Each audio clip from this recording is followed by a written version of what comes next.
Ohio State football is only slightly more than 2 weeks away. The Buckeyes will travel to Indiana and play against the Hoosiers on Saturday, September 2nd. College football begins exactly a week earlier than that date as Notre Dame and Navy kick off the college football season in Dublin, Ireland at 2:30 p.m. Big Ten football starts August 31st on a Thursday night where Nebraska travels to play Minnesota. I'm very excited for Saturdays and for game days to finally arrive so I can watch some real football on the field. Preseason speculation, talking about spring practice, spring games, fall camp, and top 25 rankings and conference predictions, which I have a top 25 video coming out in the next 2 days. All of that is fun and enjoyable, but ultimately Saturdays are so much more inspiring, and they're what matters. They are what determines successful teams. A preseason number one team, Lane Kiffin and USC are a prime example. You can begin number one in the preseason, and at the end of the day, it doesn't matter.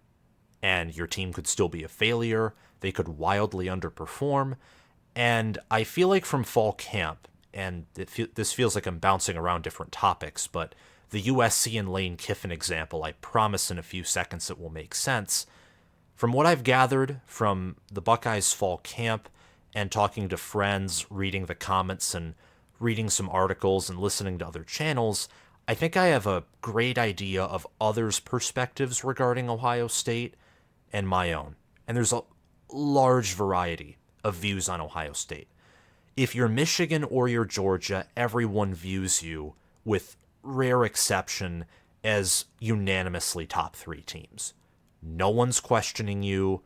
Most are saying that at the very worst, you're not going to make the playoff, but you're still going to get 11, maybe 12 wins, including your postseason game, whether that's a New Year's Six Bowl, a championship game, maybe a loss in the semifinal. And that's the worst for Georgia and Michigan.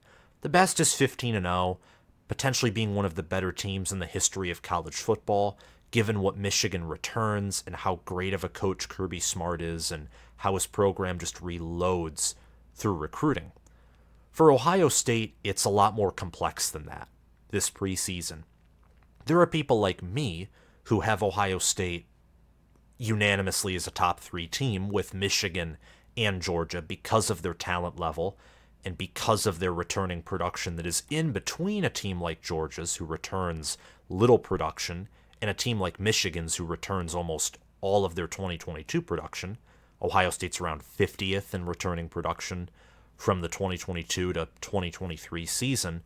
There are people like me who have them in that elite tier. There are those who'd have them in that tier 1B, maybe tier 2. And then there are those, to go back to the USC example, that think that Ohio State's just overrated, and they find any and all reasons to discredit Ohio State. And full disclosure, I am a diehard Michigan fan. I have never cheered against my team except for the 2020 season, where things were so bad that I figured it would be better for Michigan to lose so changes could happen. And at the end of the day, Jim Harbaugh made changes. He proved me wrong. I thought he should have been fired after 2020, and I'm glad that he made changes. I'm glad that Ward extended an offer to him to stay at Michigan with half of his salary, and he changed Michigan's program around, and now we're the number one program in the Big Ten.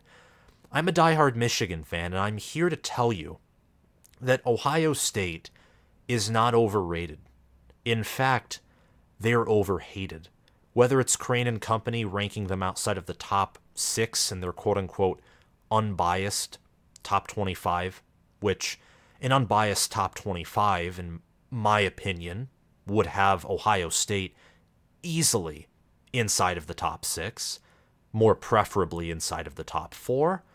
Whether it's, for example, many comments that I've seen, whether it's from Michigan fans or Penn State fans, that seriously are considering having Ohio State go 9-3 or have a bad 10-2 record, it's rare to find someone like me or even ESPN's FPI that give very high praise for Ohio State, though I'm glad that Josh Pate does.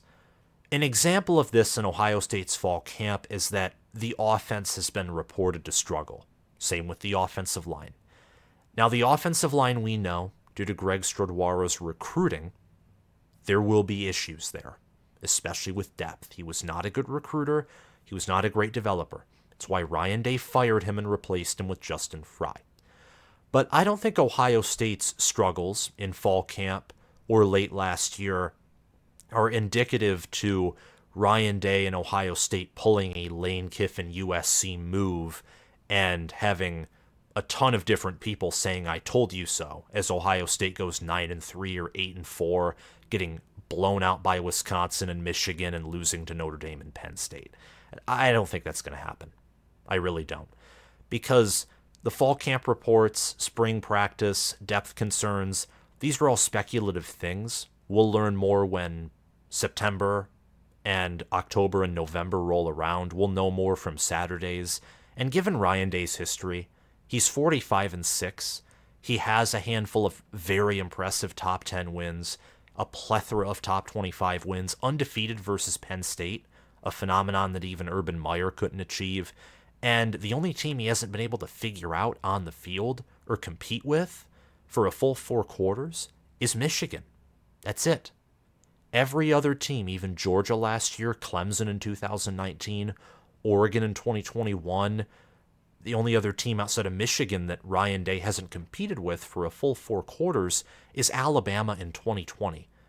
And that Alabama team, I think, has the potential to be one of the best teams in the history of college football, potentially the best team in the history of college football, that 2020 Alabama team with Mac Jones, Devonta Smith, Najee Harris, many other players as well. But to get back to Ohio State, this team I think is too deep, has too good of a staff to collapse. And the offensive line and offensive struggles, that's not just indicative of the offense's performance, because you have to think that in practice, the offense and the defense are playing against each other.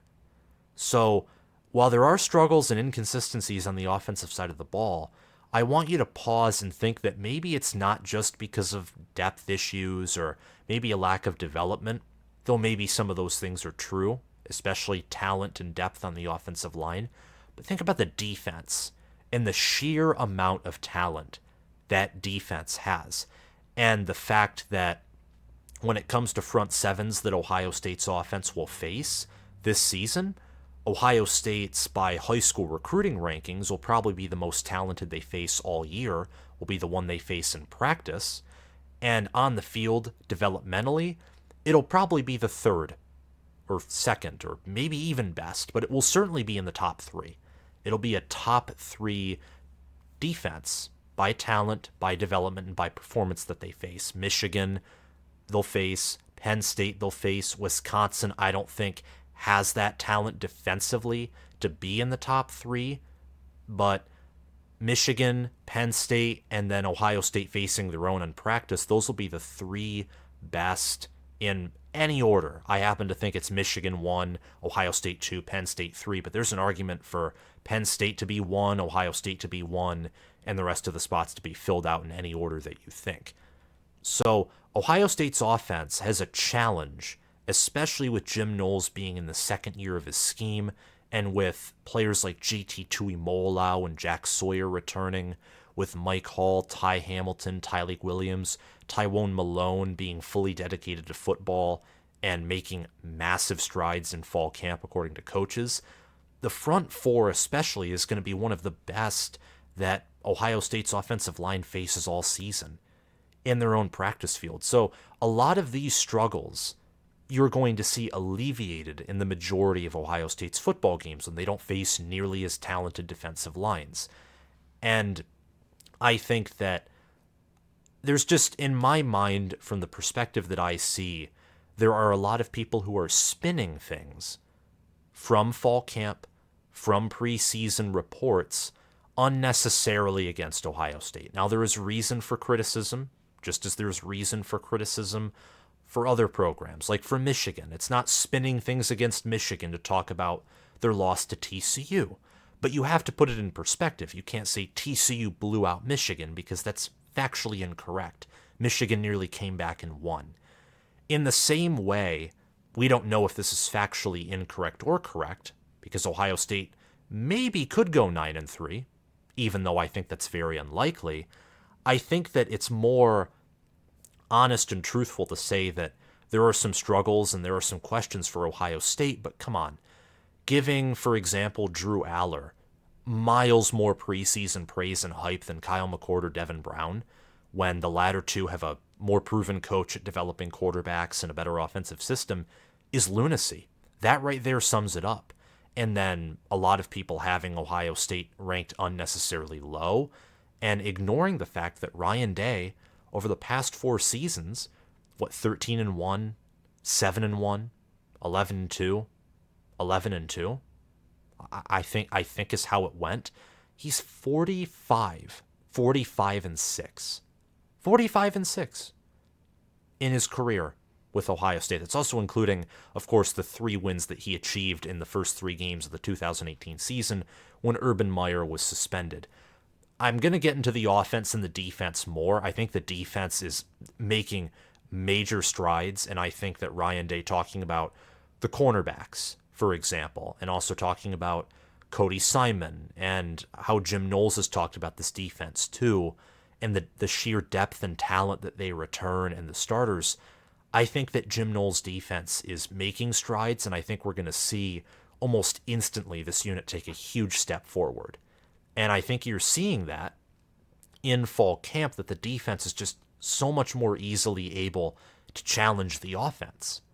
They're playing at a similar level now. The defense isn't lagging behind the offense. In fact, the offense at this point might be lagging behind the defense just because of inconsistency at quarterback. Ryan Day doesn't feel comfortable naming Kyle McCord or Devin Brown his quarterback number 1. He doesn't feel comfortable doing it. And in my mind, a reporter asked him, do you think there's just 2 exceptional players so you can't pick? Like there's anxiety about picking who's going to get on the field? Or are they just 2 completely inconsistent guys, so it's a competition that's disastrous as opposed to so good and so phenomenal that you don't know who to pick? And Ryan Day erred more toward the middle, which is typically where the truth is between 2 extremes. But if I had to guess right now, Ryan Day really wants to name a starter and doesn't want to have to go through a 2-quarterback system in the regular season. So I think that means he's more so leaning toward the fact that there's a lot of inconsistency.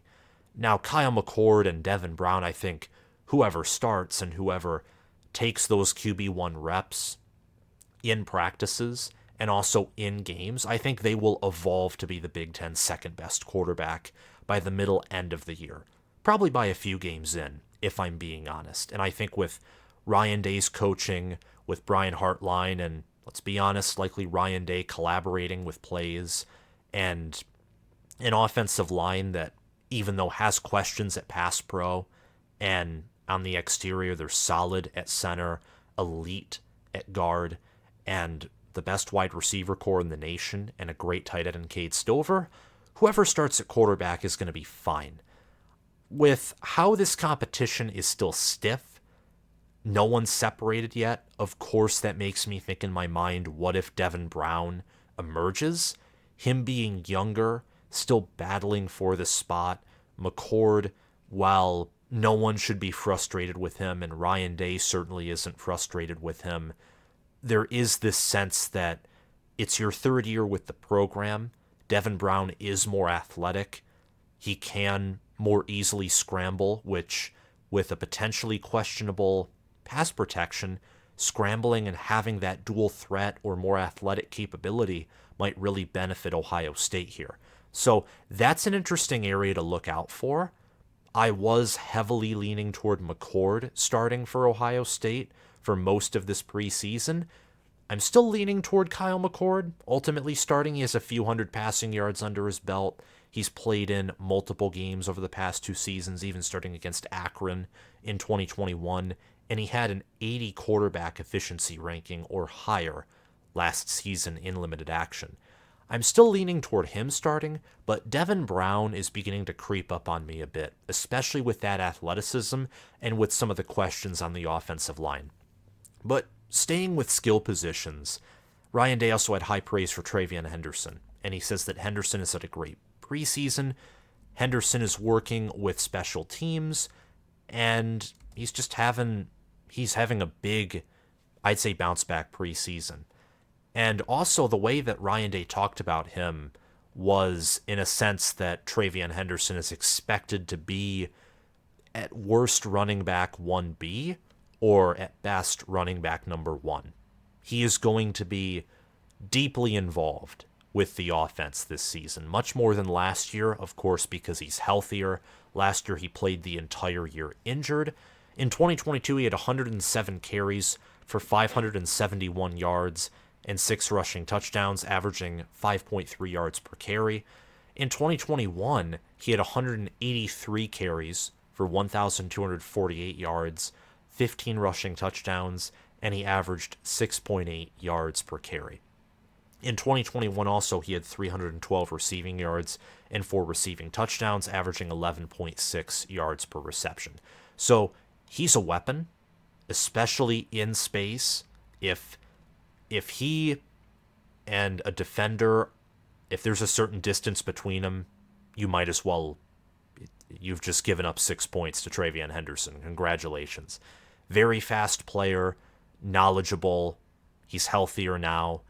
And I think that Mayan Williams benefits more from this style of offense and more from an offensive line that's dominated by guard play than Travion Henderson does. But as we'll get into it later, Mayan Williams is currently dealing with a minor injury, though one that Ryan Day doesn't expect to be long-term. But Henderson received tons of praise.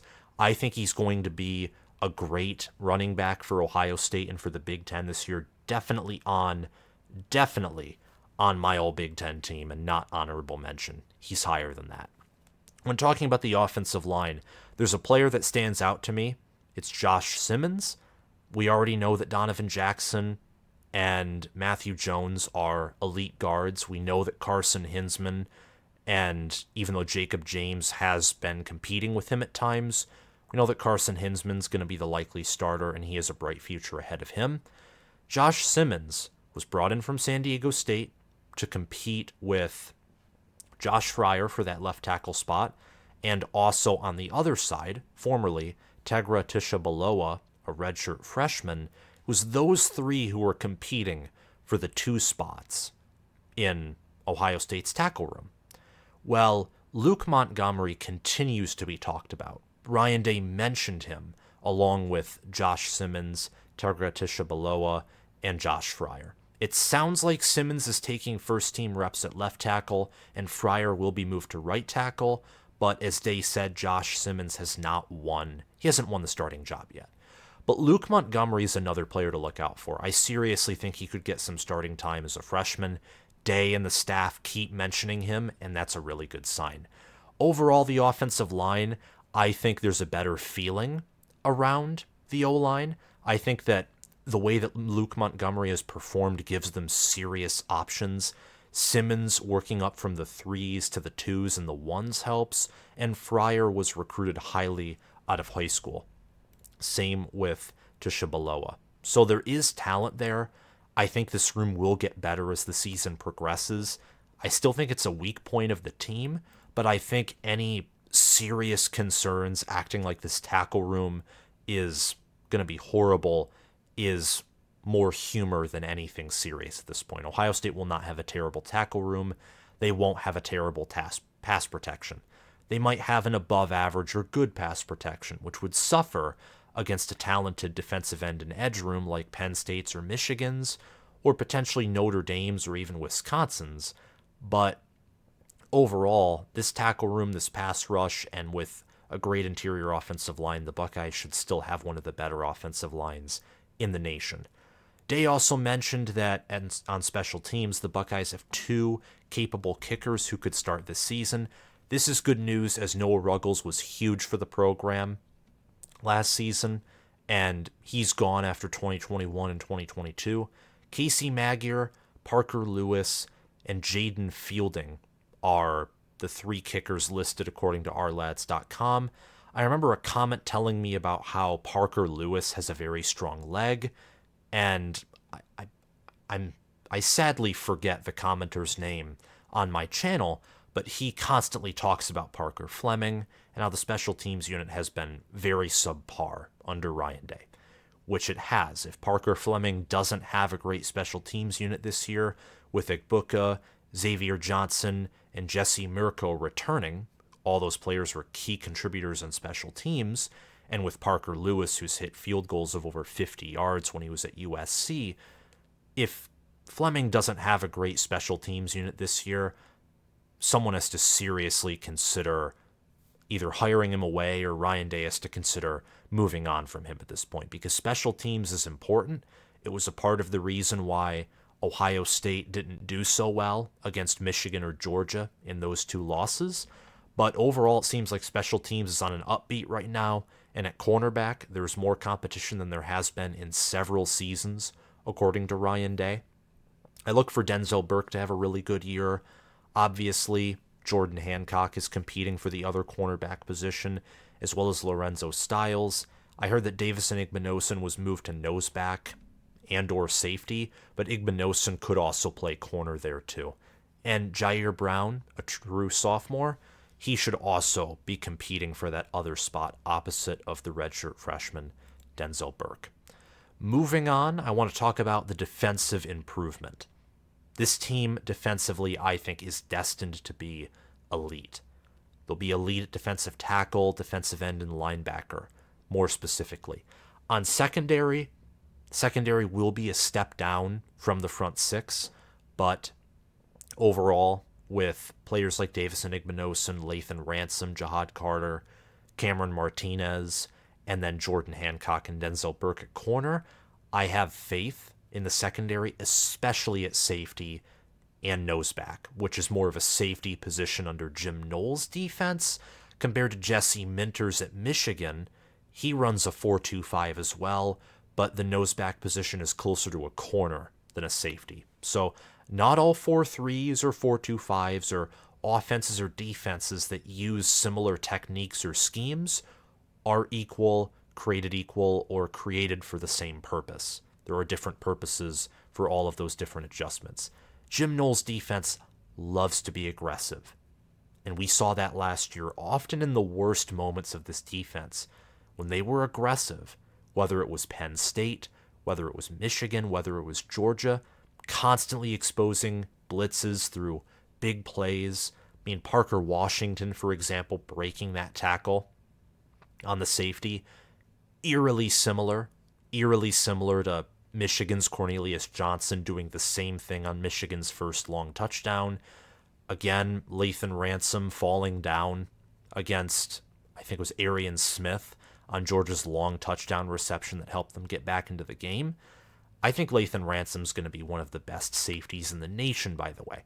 My point is the secondary, specifically the defense, was a weak point of the entire team last year, especially when they were aggressive. When the rest of the team was aggressive and there was little to no safety help, the safeties, when there was an opportunity to prevent a big play from going through, just couldn't get it done. Same with the corners, and Jim Knowles and his scheme I don't think was necessarily at fault there, but it was year one. There's only so much you can do in year one of establishing a complex system.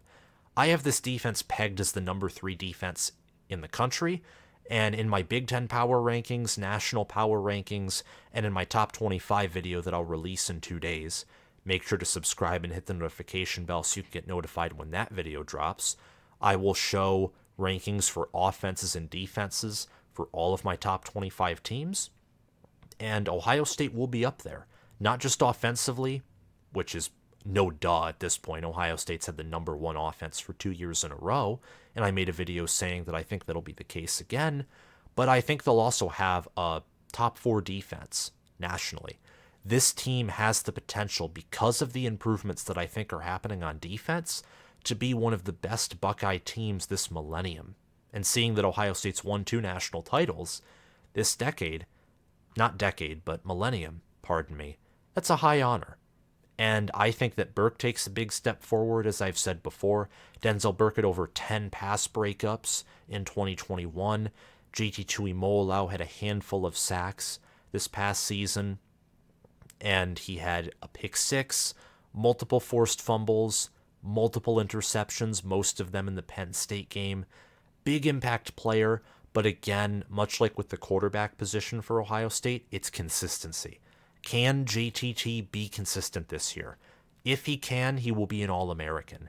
If he can't, he'll still be an impact player, but he'll be hit and miss, and that will hurt, especially with Jack Sawyer, who I don't think is proven yet to be an impact kind of player. Meanwhile, defensive tackle, Michael Hall, Tyleik Williams are listed as potential first round or top 2 round picks. Ty Hamilton is also probably going to get drafted by the NFL in 2024. I think the defensive tackle room is deeper, both in the short term and also in the long term with Tywone Malone than the defensive end room is. So it's going to be interesting to see the strength of this Buckeye D line be the interior rather than the flashy exterior that we're used to seeing. Some reports indicated that Ohio State's offense had serious struggles in practice, especially with screen passes. And I think a lot of this is due to defensive improvement and the fact that the defensive ends are moving forward. And whether it's JT Tuimoloau, whether it's Jack Sawyer, whether it's CJ Hicks, who will play in the jack position, whether it's Kenyatta Jackson, who's taking a big step forward, Caden Curry also looks better. I think that this defensive end room and this pass rush is much better than last year. The Buckeyes will easily break 40 sacks. Easily. And they did not even do that in 2022. But they will easily break 40 sacks for this 2023 season. And I think with the upside at defensive end and the improvements on the defense as a whole and the drop-off at offensive tackle, I don't think the offense is they're not used to handling a defense like that on the field, as we've seen against Michigan or even against Georgia when Georgia's defense came awake in the fourth quarter. They're not used to seeing it in practice either. But long term, that's going to benefit the offense because that will help them prepare for defenses like Michigan's or Georgia's or Penn State's. Penn State returning Abdul Carter, Chop Robinson, Adisa Isaac. Their interior of their defensive line, and I think their run defense is very suspect, as I've stated over and over again. But Ohio State has traditionally been a pass-heavy team, and a team that under Ryan Day has struggled to run the football in the past 2 seasons. So that creates a matchup advantage for Penn State. So Ohio State getting used to facing great defenses, starting with the elite defense that they're playing in fall camp. At least I think it's an elite defense. We'll have to see. This is again a preseason prediction of mine, but from what I hear defensively and what I'm saying to you, I think that the evidence is slowly building toward that case. Ultimately, I think it will benefit the offense in the long run, especially with the run game. Ryan Day hinted that this team is going to run the football, that running the football is more important now than it has ever been before, especially with the offensive line situation and with the new quarterback. Having a better run game will ease stress on Kyle McCord and or Devin Brown. But some questions on offense are obviously the quarterback competition, but also the offensive line room. Wide receiver and tight end are set. Cade Stover is one of the better tight ends in the Big Ten. Marvin Harrison Jr. and Emeka Egbuka I have as the only 2 first-team All-American wide receivers. So those are the number 1 and number 2 wide receivers in the nation right there, is Marvin Harrison Jr. and Emeka Egbuka. And Ohio State is both of them. And Julian Fleming or Jaden Ballard, whoever starts there, likely Fleming, those 2 are probably top 25 wide receivers. So Ohio State's wide receiver room is set. The running back room, Mayan Williams did have a minor injury, but I think ultimately he's still going to start. I think he'll just be more consistent than Henderson. You may not see the same long runs or speed and space or the same NFL potential, but if healthy, he will be so much more consistent, especially with this power run game, which Mayan Williams is built for a power run game. He's not built for a stretch run game. And Justin Fry wants more of that power run game as opposed to a Greg Studwara or Kevin Wilson stretch run game, which benefits Travion Henderson. I think Williams is going to be the better running back of the two this season, but I think Henderson's catching up, and he's certainly in a better position to take that running back number one position back like he had in 2021 than I thought earlier in the spring, summer, and on the first few days of fall practice. I ultimately think Kyle McCord will still start for this team, and I think that he's statistically probably going to be the most impressive quarterback in the Big Ten, just because of how good his wide receiver room is. Also having Henderson out of the backfield, who had over 300 yards in 2021 in receptions. Marvin Harrison Jr. and Emeka Egbuka are both 1,200 plus yard wide receivers this season. They'll both probably get 10 receiving touchdowns, if not more, 10 just at a minimum. And the offensive line is still going to be a great, near elite, potentially by season's end, elite offensive line. It really does depend on how that tackle room shapes out. Because guard play, I think, is set. I think Carson Hinsman at center with the two guards on each of his side being elite will help him develop. I think he might be the, Big Ten freshman of the year, at least in my mind, because he's a redshirt freshman, and I think he's going to be one of the nation's better centers right out of the gate. And I think the same thing of Nathan Bowie, who's been at Minnesota for a while, but backup for all of his career at Minnesota, I think he'll take over immediately as a starter. But for tackle for Ohio State, between Josh Simmons, Josh Fryar, Luke Montgomery, and Tegra Tishabaloa, there is a battle there. There's a big battle going on, and there might be different rotations throughout the year. And I think that while there is a ceiling aspect to this tackle room that is good and high, I still have concerns about it. I have less concerns than I did a few weeks ago or a few months ago, but overall still looking at the Big Ten and looking at Penn State, Michigan especially, and their defenses and defensive end rooms and how they match up with Ohio State's offensive tackles, there are concerns to be had against those teams if you're looking at Ohio State's offensive line and their pass protection. But overall, this offense doesn't have questions at tight end. They don't have questions at wide receiver. And as long as running back stays healthy, they won't have questions there.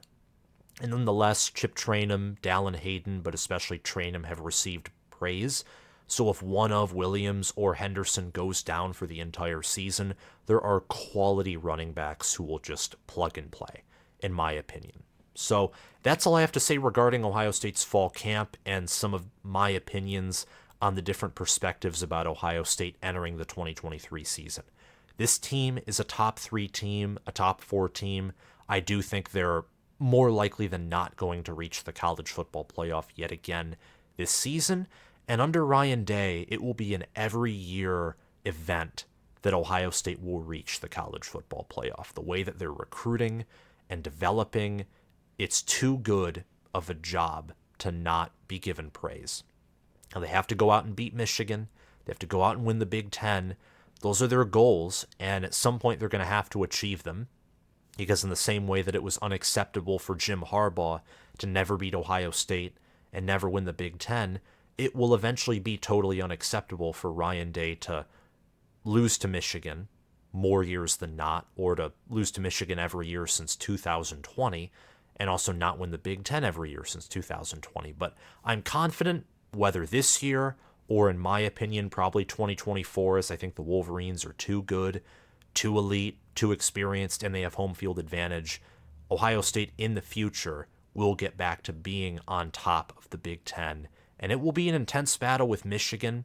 Penn State's rising up as well. I'm just really excited for Big Ten football to come here in 2023, and we're just a few weeks away from that.